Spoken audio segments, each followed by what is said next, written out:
Hello, everyone. Hi. Welcome to this global debate session. My name is Henry Anumudu, and I am the head of strategic communication at Teach for All. And I'm really excited to be moderating today's global debate, a unique format that moves beyond conventional discussions and brings a blend of perspectives in an engaging, fast-paced way. Our debate statement for today is standardized SEL programs ignore cultural differences and can be harmful in diverse settings. Each of our panelists will take a position either in support of this statement or against it. But before we begin, let me provide some context on our debate format. The global debate uses clear and thought-provoking statements instead of questions. This approach helps us dig deeper into difficult conversations and also explore various viewpoints and challenge each other's ideas. It is important to mention that although that the global debate to be presented today may not reflect the personal opinion of the organizers or the Global Citizenship Foundation. Additionally, our panelists were only assigned their positions a few hours before this session. So while they will argue passionately, they may not personally or professionally agree with the positions they've been given. So what we're going to be engaging today, this global debate format encourages our panelists to think on their feet and present compelling arguments, even when defending a stance they may not fully support. It challenges us to step outside of our comfort zones and also look at an issue from multiple perspectives. So that said, here's how our debate today will proceed. We will have 5 rounds lasting a total of 30 minutes, with each panelist getting 2 minutes per round. But we'll also have the option of a 6th round, but that will depend on the time we have left. So after the debate round, we'll then move into a 20-minute Q&A session where panelists can respond freely to audience questions or my questions without being tied to their assigned positions. As a reminder, our debate statement is standardized SEL programs ignore cultural differences and can be harmful in diverse settings. Daniel, our first panelist, will argue in favor of this statement, while Monisha, our second, will argue against it. But before we begin, I'd like to invite each of our panelists to introduce themselves and provide some context on their work, as well as their personal and professional connection to socio-emotional learning. Daniel, I would love to invite you to go first. Please introduce yourself. Thank you. My name is Daniel Mneze. I'm from Rwanda. I'm a sector-based mentor in charge of training other school-based mentors. I'm also a school-based mentor in one school called GS Kame Presbyterian. I'm also a senior teacher, teach in a secondary school. I learned mathematics and physics with education, but I did also the coaching and the mentoring in the University of Rwanda College of Education. Thank you. Thank you so much, Daniel. Monisha, please introduce yourself. Thank you, Henry, and good to meet you, Daniel. I'm Monisha Datta. I am from a place known as Dehradun, which is in Uttarakhand in India. I'm running a boarding school, so diversity and standardizing things to manage diversity is something that is very close to my heart. It's not just in my profession that I see diversity. As I was growing up, I have been to different places. My education is all across the globe. So sometimes it's nice to understand that for me, diversity and speaking on this topic is very close to heart. It is something that I passionately feel about. So thank you for having me on this debate panel, and looking forward to our discussions. Thank you so much, Manisha. This is, I know we just had a full-blown introduction, and it's also helpful to hear again the how diversity play an important role in your experience. And Daniel as well, it's also great to hear how, you know, you've been involved in coaching students on the ground. Now, let's move into our conversation. Again, as I mentioned, we're going to have 5 or 6 rounds. You will have 2 minutes on each round. And here again, our question is, standardized SEL programs ignore cultural differences and can be harmful in diverse settings. Daniel is supporting the statement, Manisha is against it. Daniel, I will allow you to go first. Thank you. Ladies and gentlemen, respected judges and esteemed opponents, and all those present today, I stand before you to discuss a matter of great importance and relevance, the role of social and emotional learning in today's diverse educational landscape. The motion before us state that social emotional learning ignores cultural differences and can be harmful in diverse settings. Why this may seem to hold some truth on the surface, I firmly believe that with proper implementation, SEL programs are adaptable, cultural, inclusive, and indeed beneficial to students of all backgrounds. Today, I demonstrated how SEL programs not only respect but actively embrace the culture of diverse, equipping students with universal valuable skills to live in a global world. My goal is to show that rather than ignore cultural differences, SL programs build understanding and the impacts that connect students from all the walks of life. The first point that I can focus on is social and emotional learning programs often reflect a Western-centered bias. This one, most SL programs are designed based on Western culture norms, which emphasize individualized open expression of emotion and assertiveness. These values are not universal and may clash with collectivist culture where harmony, respect for others, and emotional restraints are platonized. By imposing a one-size-fits-all approach, social and emotional learning programs fail to respect and acknowledge this diverse culture.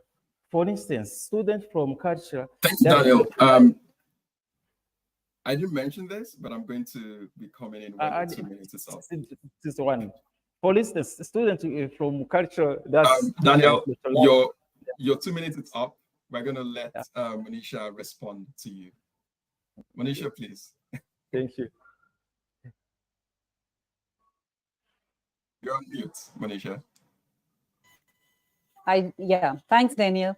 I do understand when you say that it is important for a non-standardization of it, but I kind of disagree with this statement in the sense that when we talk about SEL, we're not talking about cultural, anything to do with culture. We're talking about teaching them the skills, teaching them skills such as self-awareness, handling conflict, being empathetic towards each other's needs. So those skills, any which way, are keeping everything else in mind.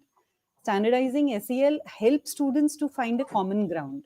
They work on a common ground and they can kind of, it fosters unity among them.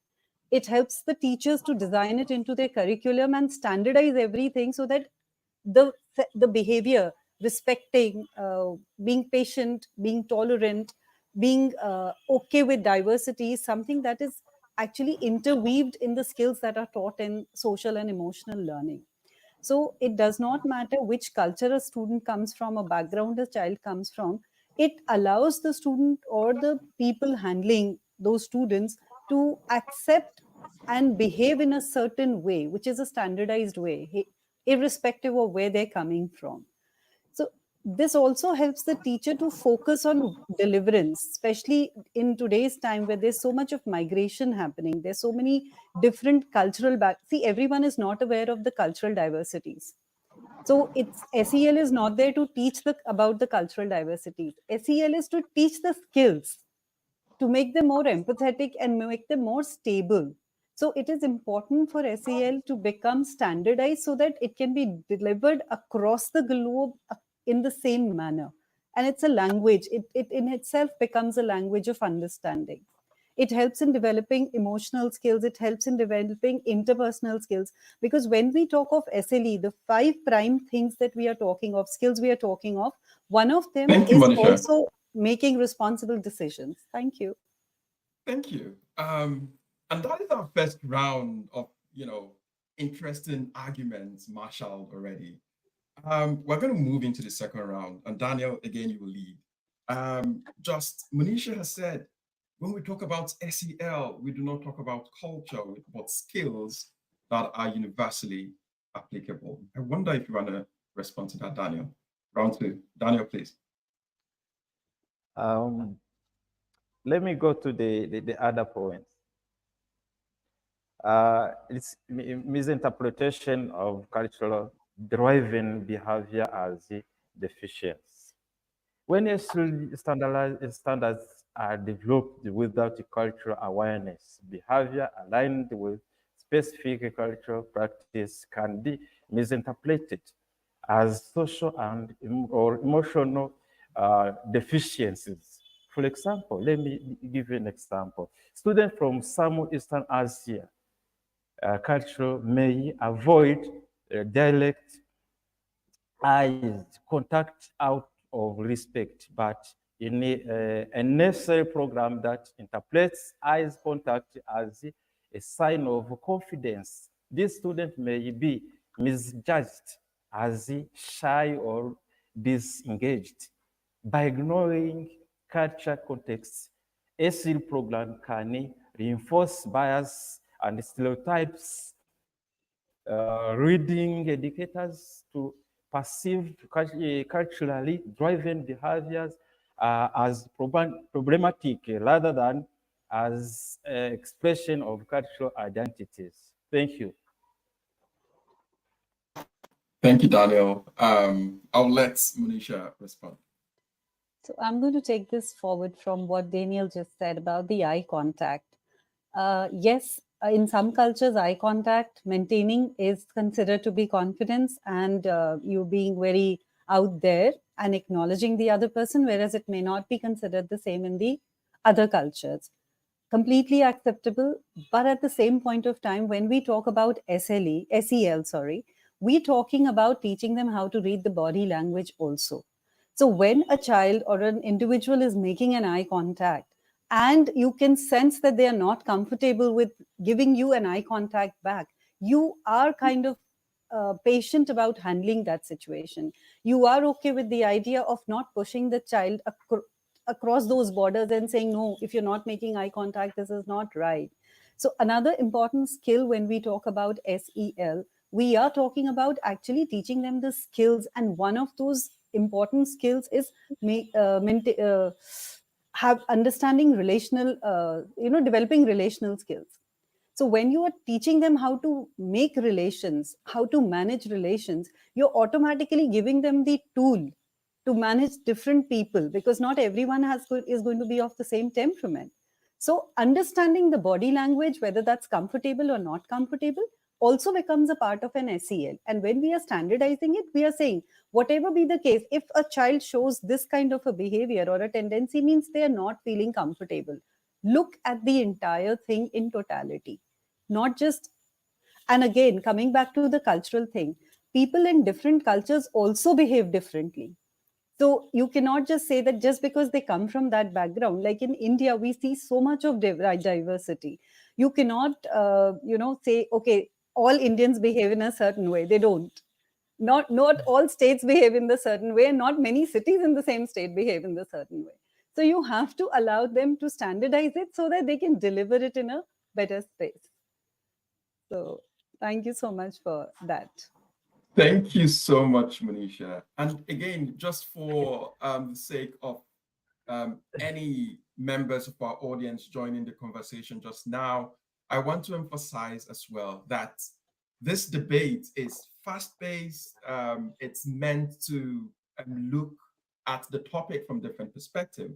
So the position of Daniel and Manisha today, we're just giving to them a few hours before this conversation. So they may not personally or professionally agree with these positions, but we are just engaged in an intellectual conversation to try to unveil what SEL, universally applied or culturally adapted, means for us.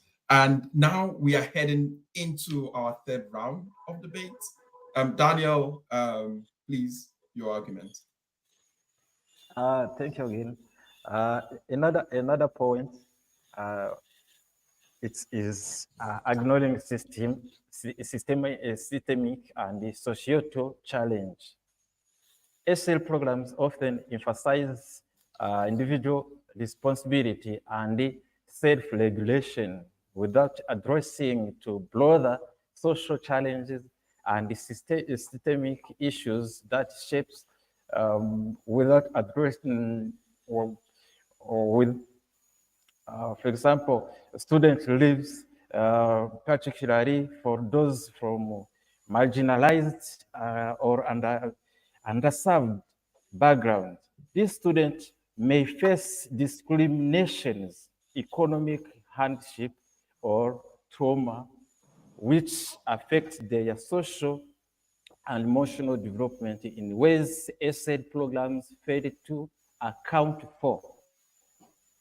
By ignoring this external reality, SEL places under responsibility on students, implying they alone are at fault for their struggles, which can be deeply harmful and lead to feeling of alienation.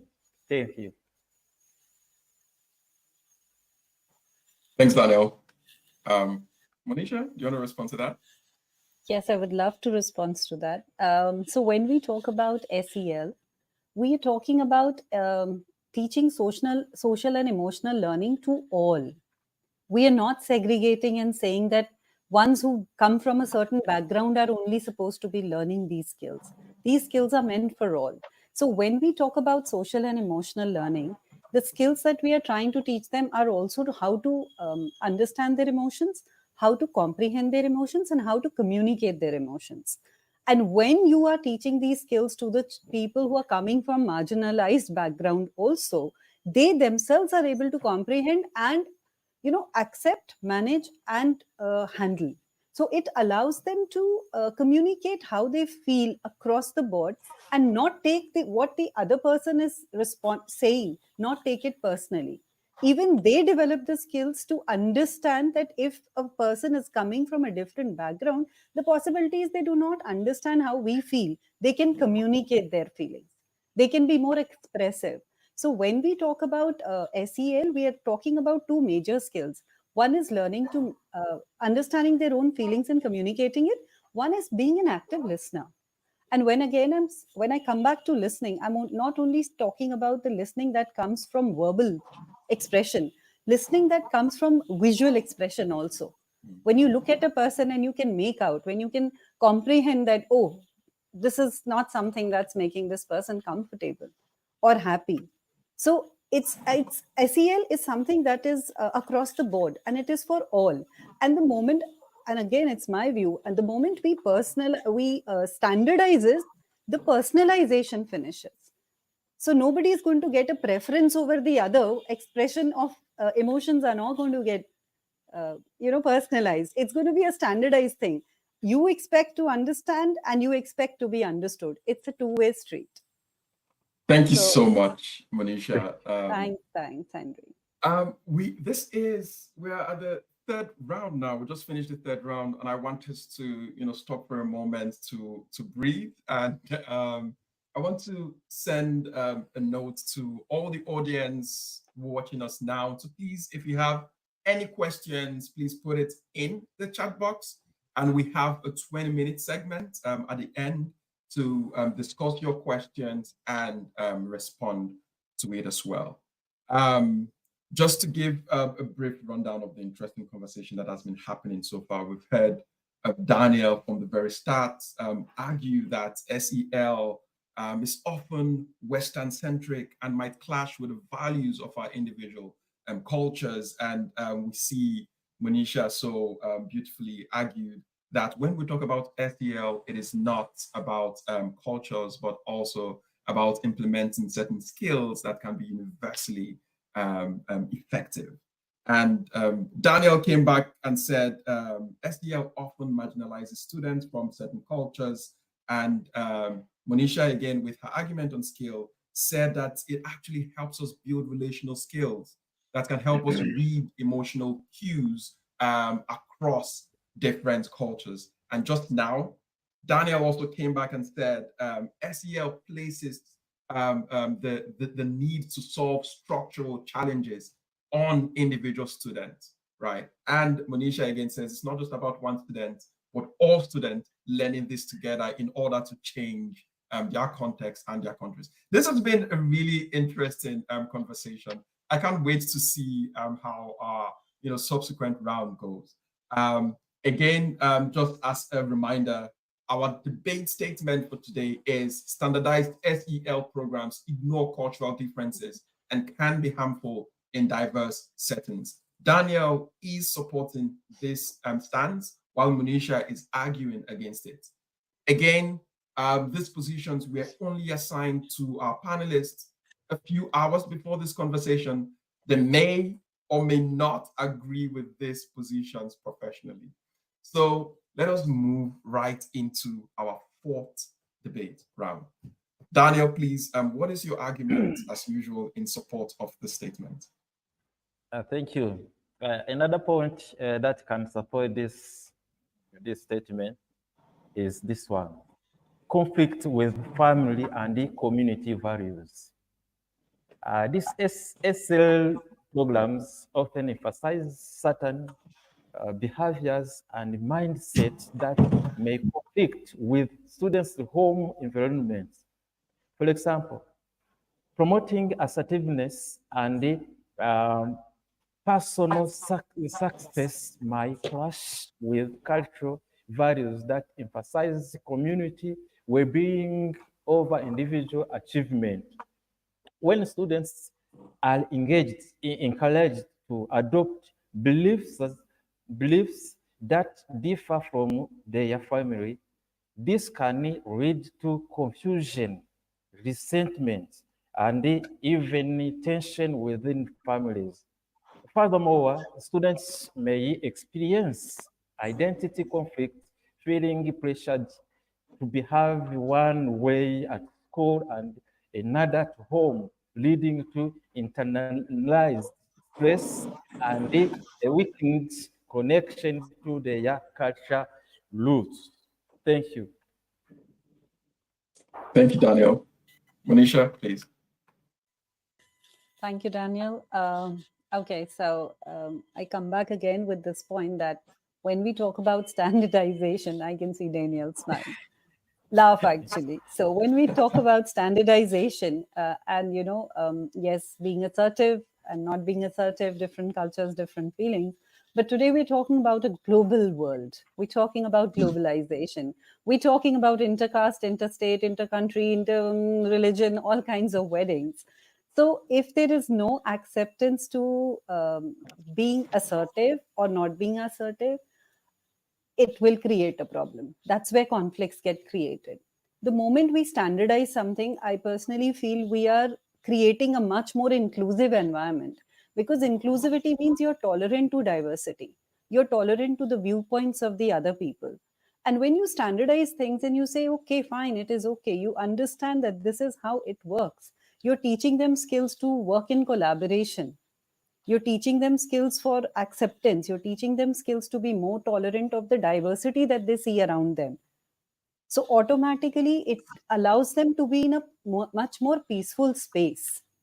Acceptance doesn't happen unless and until you are okay with the idea of one person being assertive and me not being assertive, right? So it's not about, see, when we talk about SEL, we're not about talking about merging cultures. We're talking about accepting cultures. We're talking about the diversity that exists and completely open armed. You're saying, okay, welcome. Diversity is actually welcome. So when you standardize all the skills that you want to teach across the globe, everyone is speaking the same language. Everyone is empathetic. Everyone is ready to resolve conflicts. Everyone is handling things from a non-ego background. Everyone is able to communicate. Everyone is able to or ready to understand.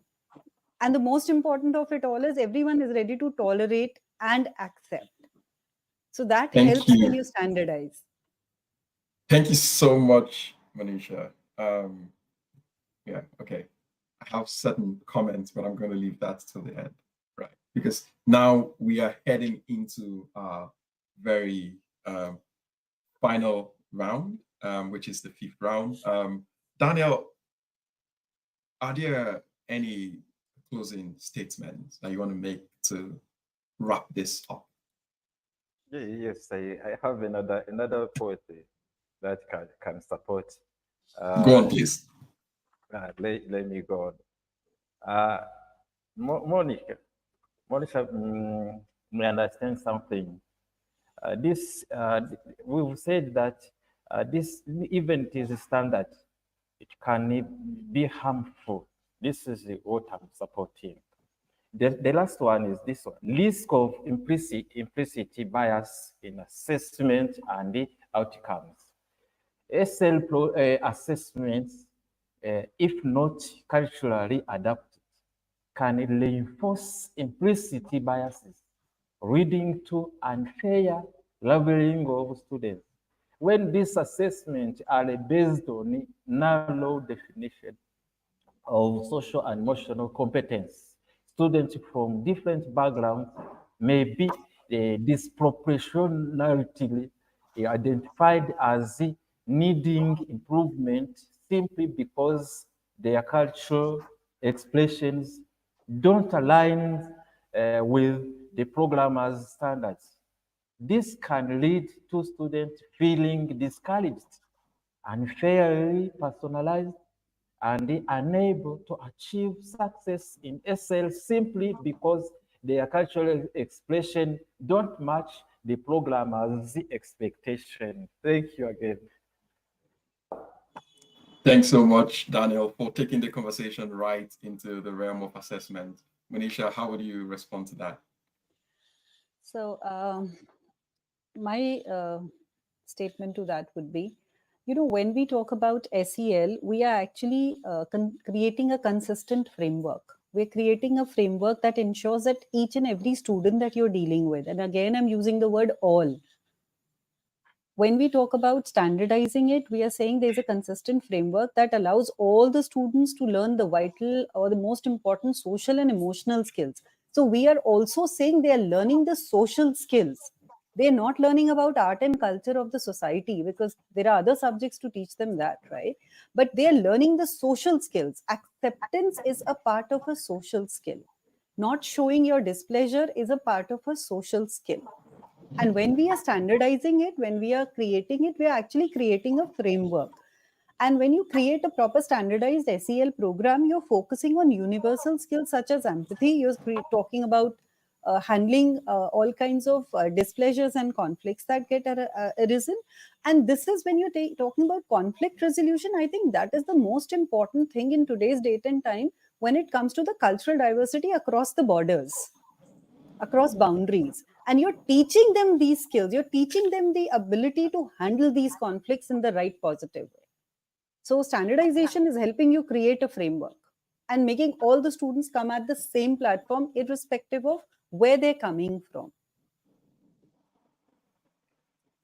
Thank you so much, Manisha, and thank you, Thank Daniel. you. We've come to the end of that debate segment, and we're going to be moving into the Q&A shortly. So if you're in the audience and you have some questions for Monisha or Daniel, please put it in the chat box. But this has been a really interesting conversation so far. Just to to kind of reflect on what we heard during that fourth and fifth round again, it was interesting to hear Daniel talk about how, SEL, universally applied, can actually conflict with cultural and also family values in terms of, when we amplify personal success, that might clash with community or family success, and also then ultimately create some sort of an identity dissonance.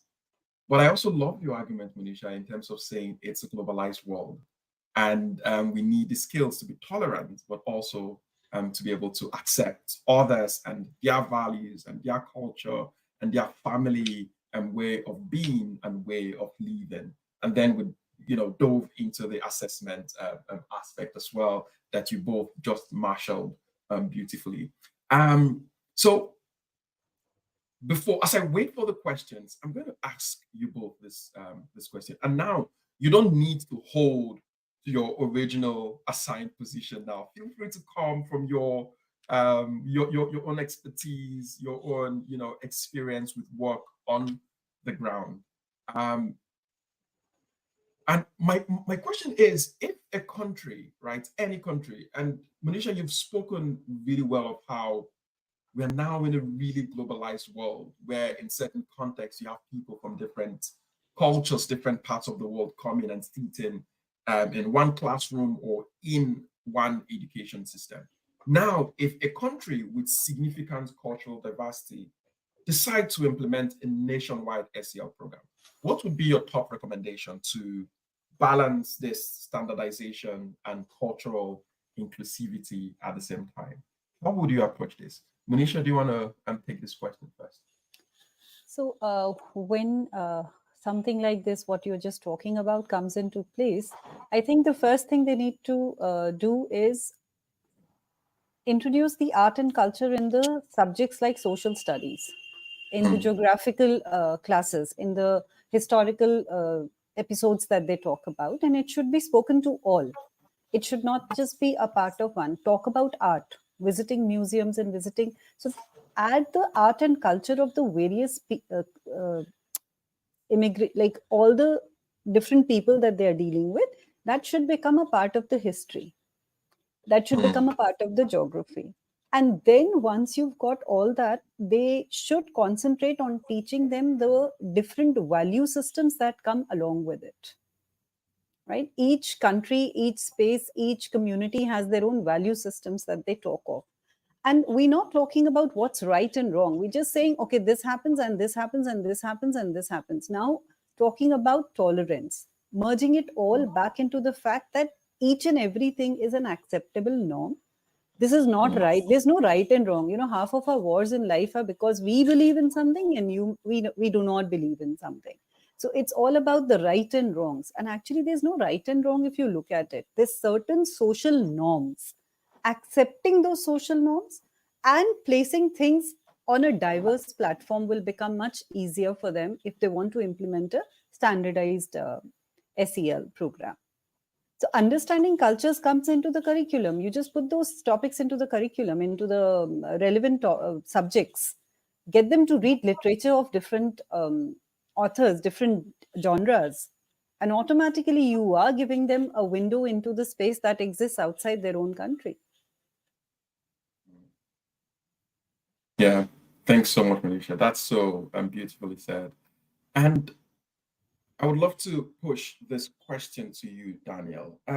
What would be your approach to redesigning SEL programs to make them more adaptable to different cultural contexts or expressions? What are some of the best strategies you want to do to make SEL adaptable to different cultural contexts?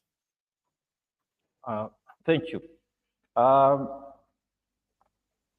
You have to create supportive and inclusive educational environment.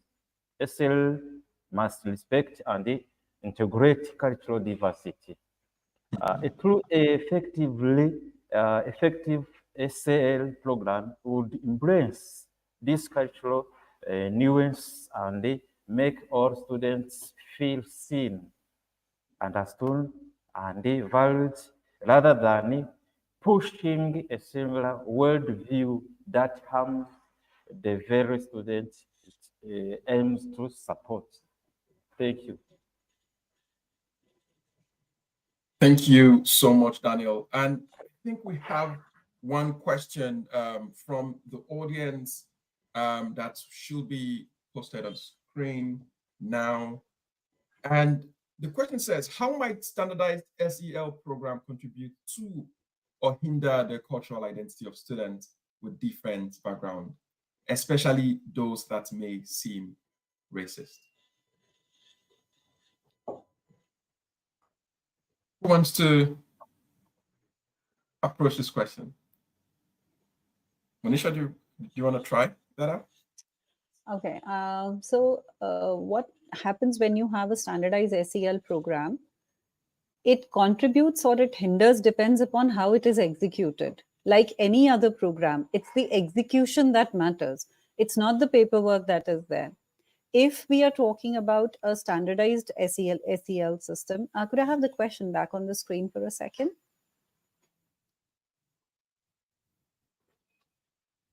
So, especially when we're talking about like wherever there are racist remarks and all, it is, I come back to that same point. By the end, you have to incorporate SEL as a system in which everyone understands the needs of the others. They know what is the right way of communication. Will that particular statement hurt anyone or not hurt the other person? So when you're standardizing these things, the accepted norms become a part of the language. And whether the cultural identity does not matter. By the end, if everyone is talking the language of love, is emotionally aware of what is happening around, it does not matter how you dress, what you say, what you eat. Your acceptance towards that becomes higher. So standardizing is basically time and again the same point, that it is teaching the skills that are important. And those skills are building relationships. Those skills are handling conflicts. Those skills are making right decisions, speaking, communicating. Those are the skills that we are talking of. And if we are putting those skills in place and doing it on constant and a continuous base, I think we'll be in a better position to be handling any kind of a situation that arises. Actually, situations won't arise. You'll be in a much more peaceful world. Thanks so much, Manisha. Thank you. Daniel, I wonder if you have any comments to make on this question so far. No other comment. No other comment. Okay. We have a few more questions from the chat. We're going to have them pop on the screen now. How can parents help to play a role in shaping SEL programs for their children? Daniel, I wonder if you want to approach this question as well, also coming from your own work coaching children and students on the ground. How can parents help to play a role in shaping SEL programs for their children? First of all, as I said, this SEL program should, or it may be, supportive and inclusive in the environment. For example, when a parent didn't include or but let me say that the government or the country may involve or may connect the culture and these SL programs. They may connect them and they train parents about this curriculum of SL, train together both parents and the children. Thank you, Daniel. Monisha, I want to hear your perspective on that as well. How can parents help SEL? So actually, parents are the first teachers, and the children, they learn the maximum when they're 0 to 3 years of age, where there is no other adult dealing with them but the parent. So how they can teach them SLE is by modeling it, by being empathetic towards it, by communicating and telling them what upsets them and what makes them happy, by making them understand, by talking to them rather than setting rules. You know, most of the parents, the biggest mistake they make is they think that it is, I have said so, so you have to do it. The whys are not really entertained.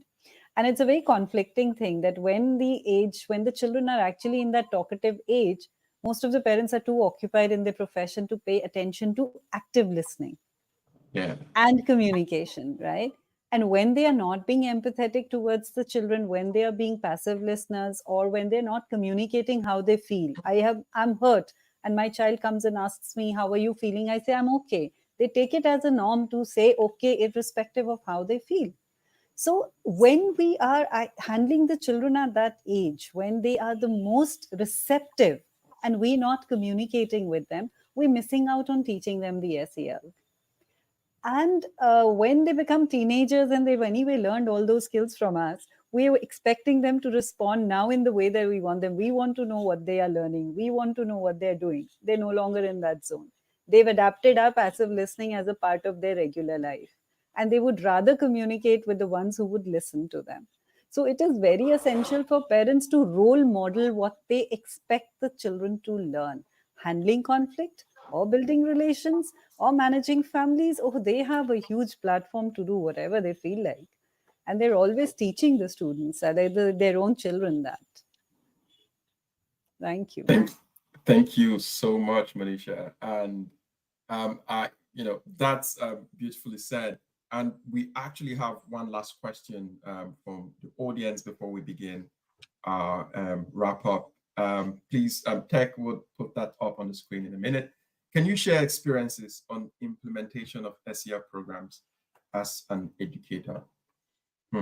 That's an interesting question. I wonder, Daniel, how have you gone about implementing SEL programs as an educator in your school, in your context?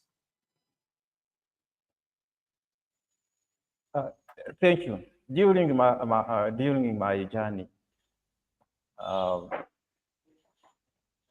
during my journey in the of education, I can say that I found that collecting this SL program so that they are based on the values of our culture, it helps us to develop children in a sustainable and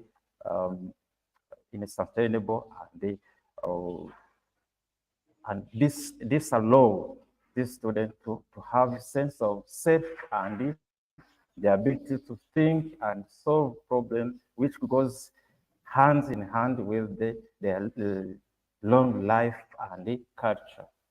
Thank you. Thank you so much. I think that's all the questions from the audience. But just before we do that, Monisha, do you have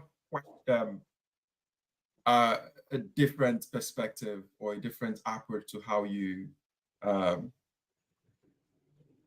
you implement SEL within your own context? Thank you for that question. So, what we have been trying and doing is we do a lot of story reading sessions where the children are reading about different cultures. We start with folk tales because that's the best way to interest anyone. And then we have the person who comes from a different background. We always have mentors who we expect to create the maximum amount of trouble. So we give that child the responsibility to ensure that the student that has come from a different background feels the safest. Make them aware of and tell the other student to share stories about what happens in their space. It's basically something that is actively done. There is a buddy system that we follow for it.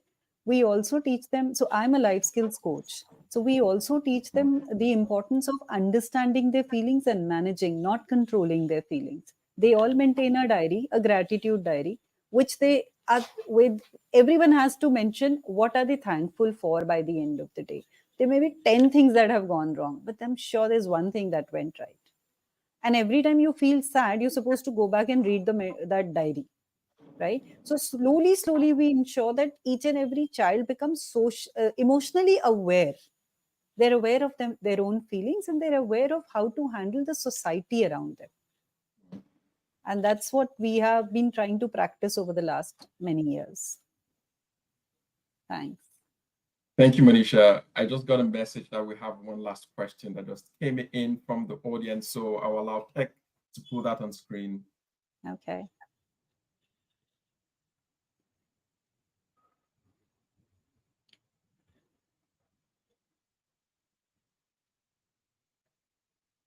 Okay. That's not coming up, but It's coming up. It's there. okay.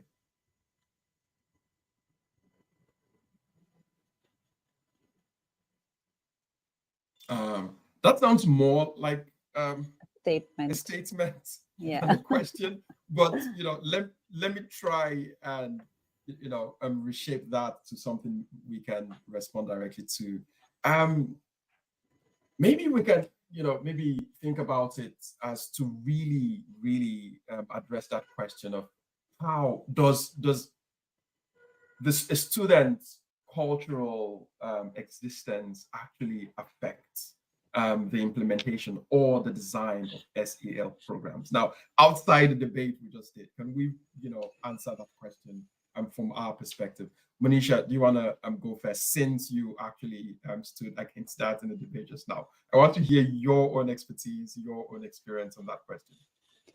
So, yes, students perceive themselves targeted the moment they do not come from that same background or that same culture. On very, very small things, there is a lot of conflict that gets arisen.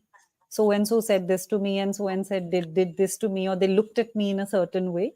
So there is a lot of work that evolves around in making them safe in that zone where they feel threatened if it is not a part of their culture.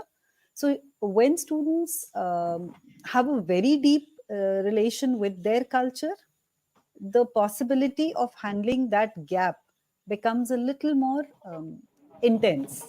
It's not that you can't do it, it's just that you have to bridge the gap by getting the student on the other side feel less threatened. It's all about making them feel safe.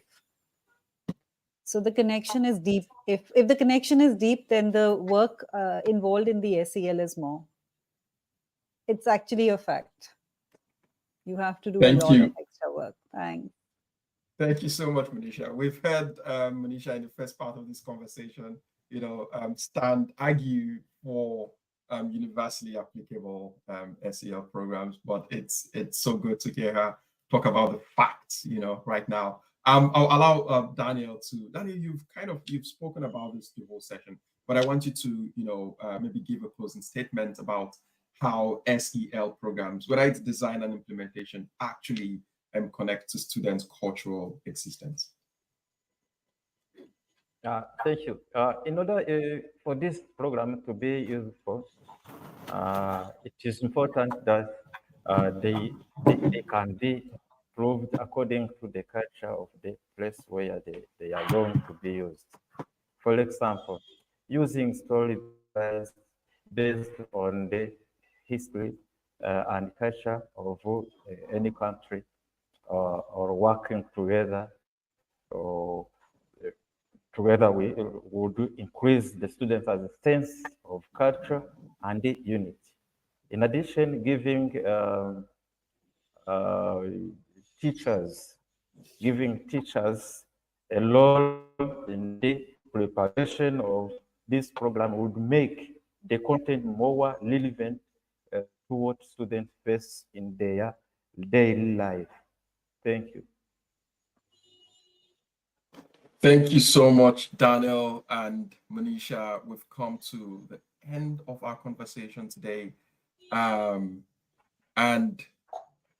I will just remind everyone again of the debate statement we've been engaged with for the past 1 hour, which is standardized SEL programs ignore cultural differences and can be harmful in diverse settings. Daniel had supported this statement throughout the course of the conversation, while Manisha has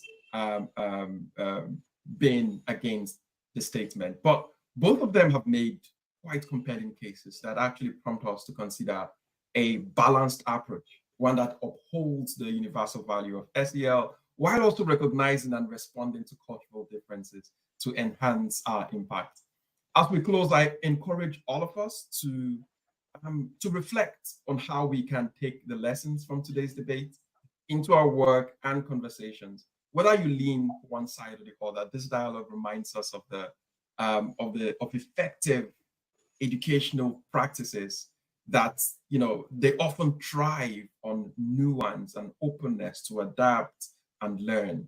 And again, thank you to our panelists for their thoughtful contributions and to our audience for your engagement. The conversation doesn't end here. I hope we're taking what we've learned today and we're continuing to question, to innovate, and advocate for educational systems that truly serve every learner. Thank you so much, everyone. Thank you, Daniel, and thank you, Manisha. Thank you. Bye. Thank you. Bye. Bye. Bye.